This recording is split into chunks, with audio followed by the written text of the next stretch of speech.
Okay, so here we have another quick unboxing video. This is for a set of smoked side repeaters.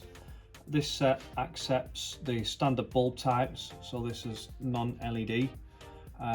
This set fits a number of different vehicles across the VAG range. Some examples include Transporter T5, Caddy Mark 3, Golf Mark 4, Seat Leons, etc. So we'll have a closer look. So the kit includes a set of amber bulbs.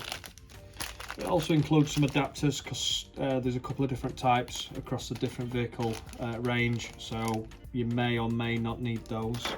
The side repeaters are protected with some film. They are completely road legal and E-marked.